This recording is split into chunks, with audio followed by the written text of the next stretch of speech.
हाँ जी प्यारे बच्चों, मोस्ट वेलकम। हाँ भाई, कौन सा चैप्टर?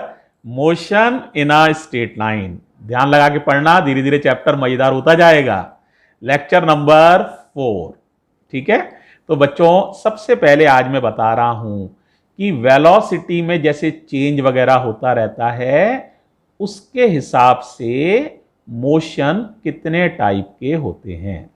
ठीक है, तो जरा ध्यान से सुनना मेरी बात को। है तो देखो बेटा, मोशन जो है वो 3 टाइप के होते हैं। कितने टाइप के होते हैं? 3 टाइप के।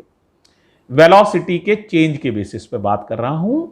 पहला मोशन होता है, इसे कहते हैं फिजिक्स में यूनिफॉर्म मोशन। नाम पहले लिख दे रहे हैं सबके, या एक एक करके ही बताऊं? चलो, पहला यूनिफॉर्म मोशन। दूसरे का नाम भी समझ लो, uniformly accelerated motion. Uniformly accelerated motion. और एक और होता है थर्ड, इसे कहते हैं प्यारे बच्चों नॉन यूनिफॉर्म मोशन। पहले बताओ, नाम याद हो गए? अच्छा बताओ क्या क्या है। पहला नाम क्या है? Uniform motion. दूसरा है यूनिफॉर्मली एक्सीलरेटेड मोशन। और तीसरा है नॉन यूनिफॉर्म मोशन। अब एक एक करके तीनों को थोड़ा सा डिटेल पढ़ना है। बहुत डिटेल नहीं कर रहा हूं, लेकिन इतनी डिटेल तो कर लो कि चैप्टर समझ में आ जाए। तो देखो, पहला है यूनिफॉर्म मोशन। जरा ध्यान से समझना बेटा। यूनिफॉर्म मोशन का बहुत सीधा साधा सा मतलब यह है कि किसी चीज की वेलोसिटी जो है वो कांस्टेंट है, यानी वेलोसिटी बदल नहीं रही है। जिस तरफ बॉडी चल रही है उसी दिशा में एक निश्चित स्पीड से चलती जा रही है। जैसे उसकी स्पीड इधर की तरफ है 2 मीटर पर सेकेंड, तो इधर की तरफ ही है 2 मीटर पर सेकेंड। 2 मीटर पर सेकेंड। ठीक है, तो ये वेलोसिटी कांस्टेंट है। एक्सीलरेशन, जब वेलोसिटी में कोई चेंज होता है ना बेटा, तभी एक्सीलरेशन होता है। अगर वेलोसिटी बढ़ रही है तो इसे पॉजिटिव एक्सीलरेशन कहते हैं, और अगर वेलोसिटी कम हो रही है समय के साथ तो इसे कहते हैं नेगेटिव एक्सीलरेशन, या एक और वर्ड है रिटार्डेशन। तो वेलोसिटी कांस्टेंट है, कोई चेंज ही नहीं हो रहा है। तो तुम्हें वैसे भी पता है एक्सीलरेशन होता था dv अपॉन dt, तो कांस्टेंट का डिफरेंशिएशन तो 0 होता है। इसका मतलब बेटे, यूनिफॉर्म मोशन में एक्सीलरेशन नहीं होता है। अब 3 बातें होती हैं, वेलोसिटी हो गई, एक्सीलरेशन, कोई बच्चा पूछ सकता है डिस्प्लेसमेंट। तो बेटे डिस्प्लेसमेंट आपका सेम होता है, सेम टाइम इंटरवल में equal equal displacement. Equal displacement in equal intervals of time. Displacement के बारे में कह सकते हैं equal displacement in equal interval of time. Equal interval of time, ये डिस्प्लेसमेंट के बारे में। इस पूरी इक्वेशन में, इस पूरे मोशन में एक ही इक्वेशन से पूरे मोशन को गवर्न किया जा सकता है, समझा जा सकता है एक ही इक्वेशन से। और वो इक्वेशन है displacement equals to velocity into time. क्या इक्वेशन है बताओ? Displacement equals to velocity into time. अगर मोशन एक ही लाइन में है, स्ट्रेट लाइन में मोशन है, स्ट्रेट लाइन इस तरह से होती है बेटा, तो इसमें तुम्हें पता है, जैसे याद करो, यहां हमारा क्या था? होम था, घर था। यहां हमारा स्कूल था। मोशन इसी लाइन में रखना है, लाइन नहीं बदलोगे। तो बेटे तुम्हें याद होगा, ये 2 किलोमीटर था, तो यहां पर डिस्प्लेसमेंट भी 2 किलोमीटर था और डिस्टेंस भी 2 किलोमीटर ही था। तो अगर आपका motion in a straight line है, यूनिफॉर्म मोशन है और स्ट्रेट लाइन में है, तो डिस्प्लेसमेंट और डिस्टेंस बराबर हो जाते हैं। और वेलोसिटी आप ऐसे भी लिख सकते हो इस फॉर्मूले को, डिस्टेंस इक्वल्स टू, डिस्प्लेसमेंट की जगह डिस्टेंस भी लिखना तब सही है, हर जगह सही नहीं होता है लेकिन यहां पर ये बात ठीक रहेगी, distance equals to velocity into time. ये तुमने पढ़ा भी हुआ है, वहां टीचर लिख देते थे distance equals to speed into time छोटी क्लासेस में, तो लगभग वही बात है, आप समझ सकते हो। तो यूनिफॉर्म मोशन समझ में आ गया, बोलो क्या, वेलोसिटी कांस्टेंट। और बताओ, एक्सीलरेशन जीरो, डिस्प्लेसमेंट के बारे में equal displacement in equal interval of time. और एक ही इक्वेशन से पूरा मोशन गवर्न हो जाता है और वो इक्वेशन है displacement equals to velocity into time. ठीक है, यहीं तक हम बात कर रहे हैं यूनिफॉर्म मोशन की। अब अगला मोशन समझना, यूनिफॉर्मली एक्सीलरेटेड मोशन। जरा ध्यान देना, मेरी तरफ ही देखोगे तो देखो बेटा, दूसरा मोशन पे चर्चा कर रहे हैं, यूनिफॉर्मली एक्सीलरेटेड मोशन। देखो नाम से ही काफी क्लियर हो रहा है, यूनिफॉर्म माने होता है एक समान, एक समान रूप से एक्सीलरेशन, यानी एक्सीलरेशन की वैल्यू फिक्स है। जैसे हमने कहा एक्सीलरेशन है 2 मीटर पर सेकंड स्क्वायर, तो एक्सीलरेशन फिक्स है ना, इतना ही रहना है। तो इसमें एक्सीलरेशन कांस्टेंट है। नहीं समझ में आया? पिछले बार वाले में वेलोसिटी कांस्टेंट थी, इसमें वेलोसिटी कांस्टेंट नहीं है, एक्सीलरेशन कांस्टेंट है। मान लीजिए जैसे मैंने कहा 2 मीटर पर सेकंड स्क्वायर, इसका मतलब यह है वेलोसिटी एक समान रूप से बढ़ रही है, हर एक सेकंड में वेलोसिटी में 2 मीटर पर सेकंड बढ़ जाता है। जैसे पहले वेलोसिटी है 6 मीटर पर सेकंड, एक सेकंड गुजरेगा तो एक सेकंड के बाद अगर हम देखेंगे तो वेलोसिटी में 2 ऐड हो जाएगा, 8 मीटर पर सेकंड। फिर एक सेकंड गुजरेगा तो वेलोसिटी में फिर 2 ऐड हो जाएगा, 10 मीटर पर सेकंड, एंड सो ऑन। ये वेलोसिटी के रिगार्डिंग हम कहते हैं, यानी velocity is increasing linearly, velocity is increasing कैसे बोलो, डेफिनेटली, है ना, डेफिनेट वैल्यू इंक्रीज होगी या लीनियरली इंक्रीज होगी, एक समान रूप से बढ़ेगी वेलोसिटी। तो ये वेलोसिटी है, वेलोसिटी कांस्टेंट नहीं है बल्कि एक समान वैल्यू उसकी बढ़ रही है। इस मोशन का सबसे अच्छा एग्जाम्पल है जो तुमने पढ़ा हुआ है, वो होता है मोशन अंडर ग्रेविटी। क्या कहा? Motion under gravity. ऐसे तुमने पढ़े हुए हैं सवाल, चीज को ऊपर से नीचे छोड़ते थे तो याद करो, एक्सीलरेशन ड्यू टू ग्रेविटी जिसे तुम जी से लिखते थे था, तो वो एक्सीलरेशन ही, उसकी वैल्यू होती थी 9.8 मीटर पर सेकंड स्क्वायर, जो कांस्टेंट वैल्यू है। याद आ रहा है? तो motion under gravity is the example of uniformly accelerated motion. अब इसमें तुम्हें इक्वेशंस पढ़ाई गई थी टीचर्स द्वारा, देखो मैं याद कराता हूं, याद आ जाएंगी। v बराबर u प्लस ए टी, याद आ गया? दूसरी बताओ, s equal to u t plus half a t square, याद आ रहा है? एक और थी, v square equals to u square plus 2as। एक और थी, शायद ये पढ़ी है या नहीं मुझे नहीं पता, लेकिन मैं सभी का प्रूफ भी कराऊंगा, आप चिंता ना करें, पहले फिलहाल याद कर लीजिए। Displacement in nth second, displacement in nth second, nवें सेकेंड में कितना डिस्प्लेसमेंट हुआ, तो फॉर्मूला एस एन करके लिखा देते हैं, u प्लस हाफ ए 2n-1 इस तरह से पढ़ी हुई हैं। नाम भी याद कर लो, अभी नाम भी बता रहा हूं।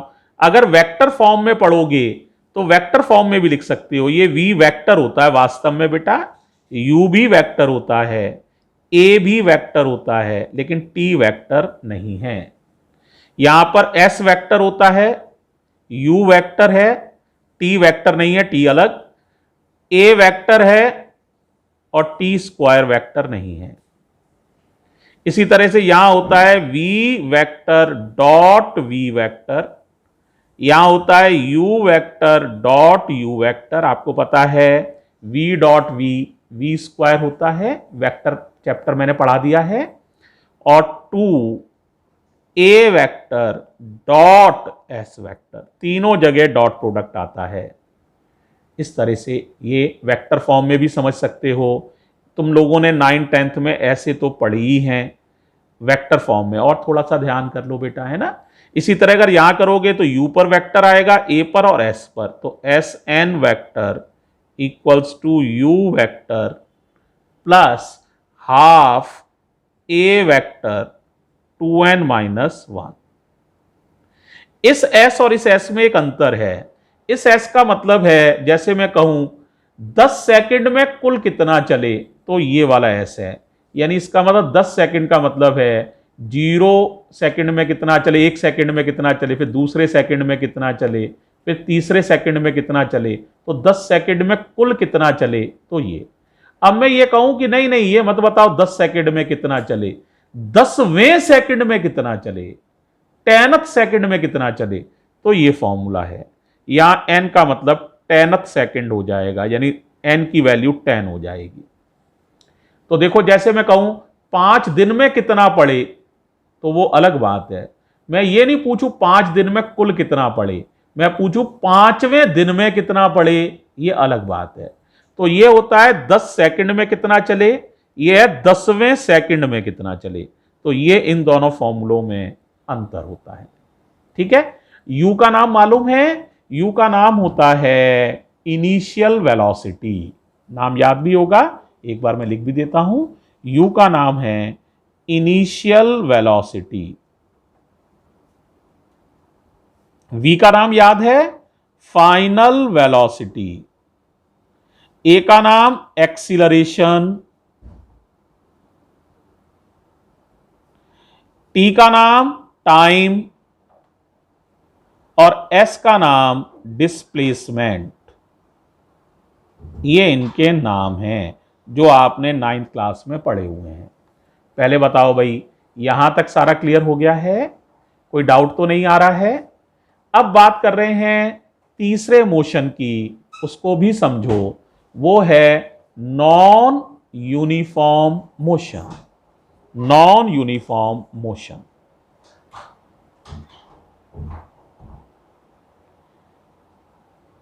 ये भाई सबसे इंपॉर्टेंट है और थोड़ा सा आपको समझना पड़ेगा ना। वेलोसिटी कांस्टेंट है, समय के साथ वेलोसिटी बदल रही है, एक्सीलरेशन भी समय के साथ बदल रहा है, यानी जो होना है हो जाए, हमें कोई अंतर नहीं है।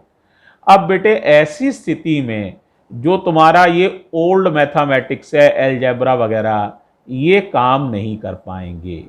अब तुम्हें न्यू अप्रोच चाहिए, और वो अप्रोच है डिफरेंशिएशन और इंटीग्रेशन। तो जरा समझो, नॉन यूनिफॉर्म मोशन में सारी चीजें वेरिएबल होती हैं। वेलोसिटी वेरिएबल होती है, वेरिएबल माने बदलने वाली, टाइम के साथ बदलने वाली। एक्सीलरेशन भी वेरिएबल होता है, समय के साथ बदल रहा है ना, कोई चीज कांस्टेंट नहीं है। तो ऐसी समय v का फॉर्मूला होता है ds/dt। याद कर लो भाई, बड़ा इंपॉर्टेंट रिजल्ट है। और a का फॉर्मूला होता है, याद कर लो भाई, बोलो dv/dt। तो क्या क्या फॉर्मूले हैं? v का फॉर्मूला है ds/dt और a का फॉर्मूला है dv/dt।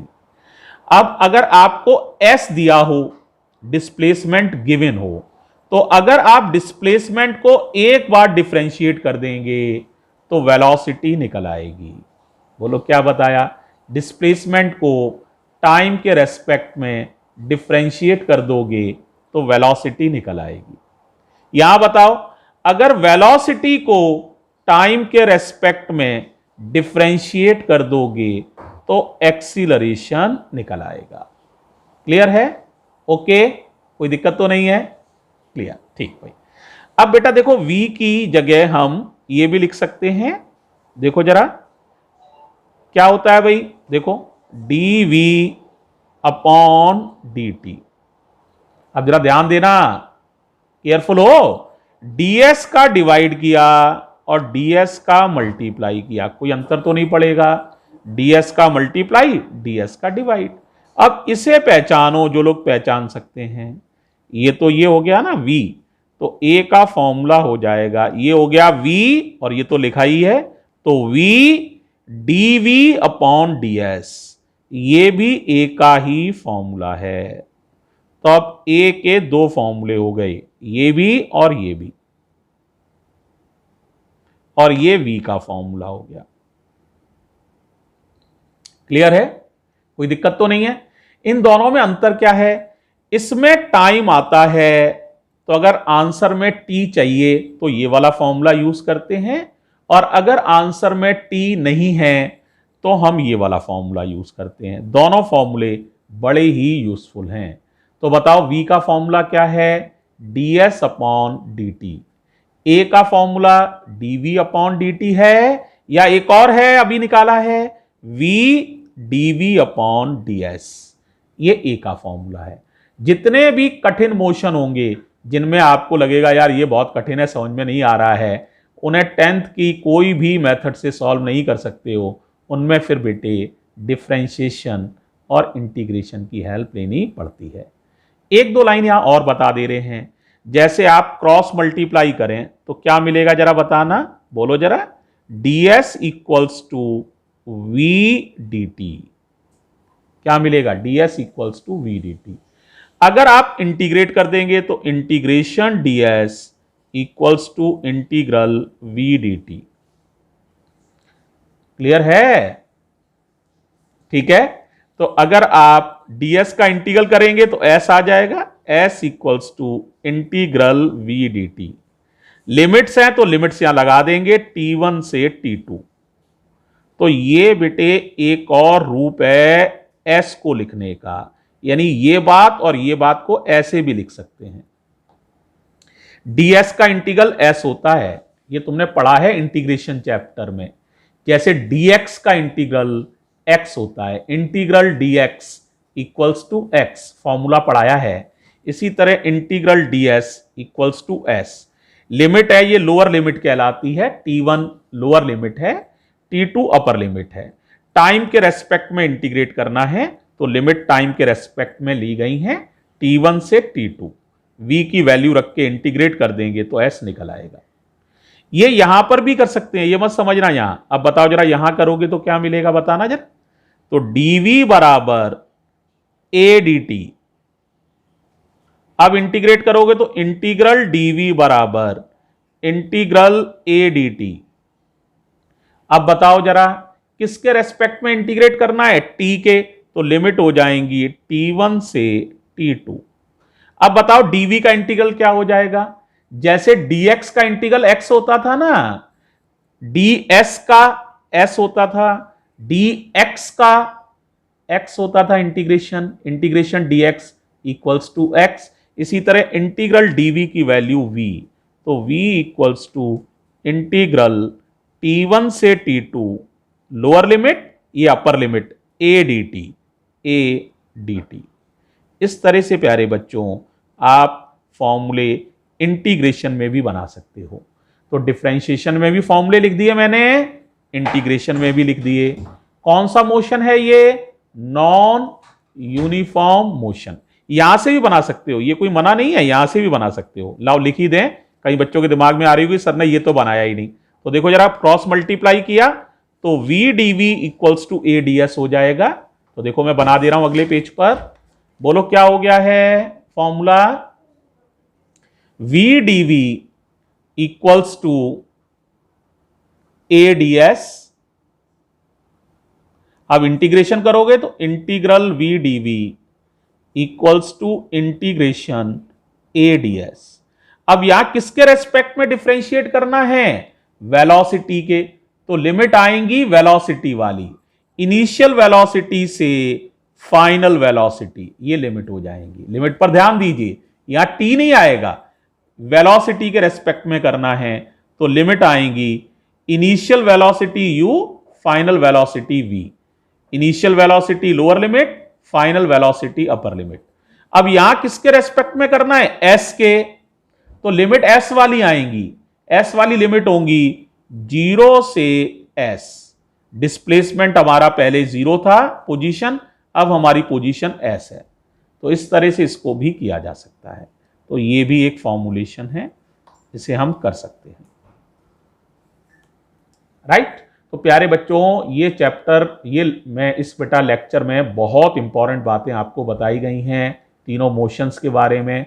इन्हें बहुत ध्यान से याद कर लो भाई, बड़ा ही इंपॉर्टेंट चैप्टर है। वीडियो 2 बार देखना तभी समझ में आएगी, नहीं तो परेशान हो गए हैं। तो 2 बार ध्यान से सुनना और याद करना और नोट्स बनाना, ठीक है। और प्यारे बच्चों, नया अप्रोच है, नया मैथमेटिक्स है, तो थोड़ा मजा भी आएगा। थैंक यू बच्चों, गॉड ब्लेस यू बेटे।